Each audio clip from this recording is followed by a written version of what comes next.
আল্লাহু আকবার দিয়ে বলছি, সারা বাংলাদেশে যেভাবে ইসলামের পক্ষে জোয়ার শুরু হয়েছে, যদি ইসলামী সংগঠন এবং দেশপ্রেমিক সংগঠনগুলো জোট হয়, সেখানেও তাদের 100% গ্যারান্টি তাদেরও ভরাডুবি হবে ইনশাআল্লাহ।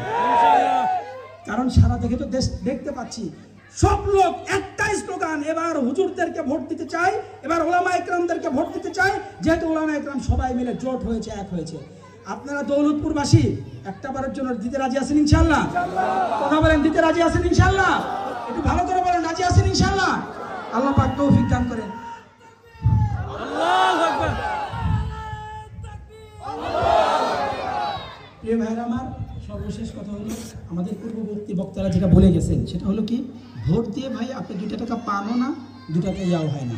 কিন্তু সমস্যাটা কি হয়, আপনি যখন ভোট দিবেন, ভোট দেওয়ার পর সে যদি নির্বাচিত হয়ে একটা মসজিদ বানায়, মাদ্রাসা বানায়, আপনি সব পাবেন কি পাবেন না? কথা বলেন, পাবেন কি পাবেন না? আর ভোট দেওয়ার পরে ওই লোকটা যদি গম চুরি করে, এই গম চুরির ভাগ মনে হয় আপনি পাবেন না। কথা বলেন, পাবেন? যদি সেখানে মদের লাইসেন্স দেয়, পাবেন কি পাবেন না? তাহলে বিষয়টা হলো, আমি ফাও গুণা কেন নিব? আমি ফাও গুণা কেন নিব? ভোট দিয়ে এই 54 বছর ফাও গুণা নিয়েছি, এবার আর আমরা ফাও গুণা নিতে চাই না। বলেন, ভোট দিয়ে আমরা কি গুণা নিতে চাই না? বলেন, কি গুণা নিতে চাই না? ফাও গুণা নিতে চাই না। হুমকি তুমকি যাই দিক, জায়গা মতো যায়, কিন্তু ঠিকই ইসলামের পক্ষে দিবেন। রাজি ইনশাআল্লাহ?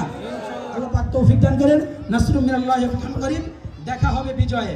দেখা হবে কখন ইনশাআল্লাহ? বিজয়ে। মুষ্টিবদ্ধ হাত দিয়ে একটু বলেন না, দেখা হবে কোথায়? বলেন, দেখা হবে কোথায়? দেখা হবে কোথায়? নারায়ে তাকবীর!